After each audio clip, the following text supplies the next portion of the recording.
Uber wants to deliver Drake's lunch in Toronto. Walmart ain't afraid of Apple Pay. Mozilla scraps its Firefox OS phone, and more. It's Thursday, December 10th, and this is Crunch Report. Hello, everyone, and welcome to Crunch Report from cold and gloomy London. We thought we'd just take it out to the streets today and let you see how things really are in Shoreditch. Okay, on to the news. Mark Zuckerberg has a lot on his plate right now. He has a new daughter, Max. He just announced the new Chan Zuckerberg LLC to support humanity causes, which prompted a backlash from people who didn't think he was being charitable enough. And now the Facebook CEO is making his stance known on the issue of bigotry. Yes, Zuckerberg published a post that begins, quote, "I want to add my voice in support of Muslims in our community and around the world."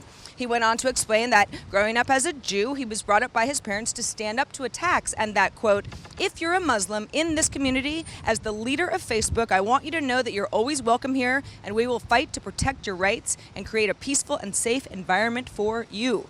In the past, Facebook has agreed to some local censorship laws, especially in heavily Islamic countries, and critics have argued that social networks should take a stance and refuse to operate in those cases. But then again, using Facebook to organize protests in the Middle East has also helped rally millions of people, who in some cases were able to topple oppressive regimes. So it seems that Zuckerberg wants to be sure all faiths still feel like Facebook's the right place for them. Walmart is launching its own mobile payments product for shoppers, and it's called Walmart Pay. Good name. Which will launch in the first half of 2016 in Walmart's existing smartphone app. Now, I don't think the world needs another proprietary mobile payment solution, but Walmart accounts for 10% of all retail sales in the U.S., and the company claims about 22 million users are already using the app. So if enough people like it and they start using Walmart Pay, it's going to be a real threat to competing products like Apple Pay and Android Pay. For now, though, it sounds like a bit of a clunky process. As a customer, you have to open the Walmart app and then show a QR code to a cashier and then check out with the payment information that's saved in your Walmart.com account. That doesn't sound like much of a solution at all. It sounds like a hassle.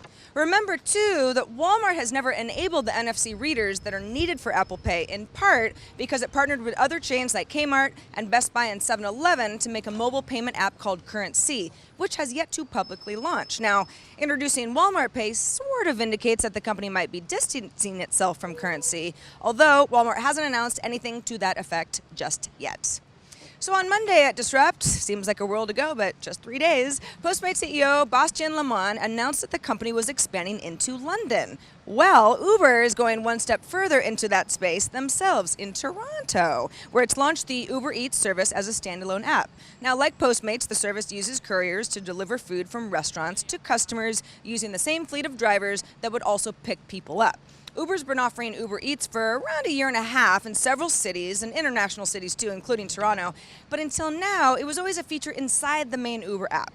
Now, Uber tells Wired that it chose Toronto to test a standalone Uber Eats app because the service had already been popular there, and the company has a strong local operations team there. But TechCrunch's Natasha Lomas points out something kind of interesting. Food delivery is a lot trickier to scale. The timing is really rigid. Food temperature is a concern. Perishable food is a big concern. It goes farther than just picking up a customer here and there. So, this Toronto test, a very important one for the company. Mozilla has announced at a developer event taking place in Orlando that it's ending its Firefox OS smartphone experiment and will stop developing and selling the devices. The company says it will keep experimenting with other connected devices and Internet of Things networks, though. Firefox OS was first unveiled in 2013, and it targeted the developing world and later adopters with low-cost phones. Mozilla wanted to stand out from iOS and Android, so it launched a web-first platform, meaning no native apps, only web apps, but sales didn't indicate much consumer interest. Mozilla is definitely doing some house cleaning overall. Last week, it announced it was looking for some new homes for its Thunderbird email and chat client, and today the company also unveiled a new ad blocker in line with its stance on privacy and user tracking. Quick, what's the most popular podcast ever made? If you don't know, then I don't know how you're watching me talk right now because you have no internet connection and you live in a cave. It's Serial, of course. If you enjoyed Season 1 of the show Serial, and a lot of people did, I've got good news for you. Season 2 has begun, launched this morning, in fact. This time, host Sarah Koenig is investigating the case of Bo Bergdahl, a U.S. soldier charged with desertion and misbehavior and endangering safety.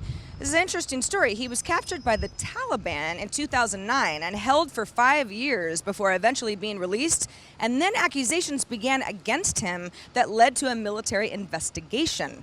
Serial, which is audio only, is the fastest podcast ever to reach 5 million downloads on iTunes and got so much mainstream attention, it introduced the podcasting format itself to a lot of new people. Last month, Pandora announced it would stream the second season of Serial, but you can always use another podcast app just as you did before.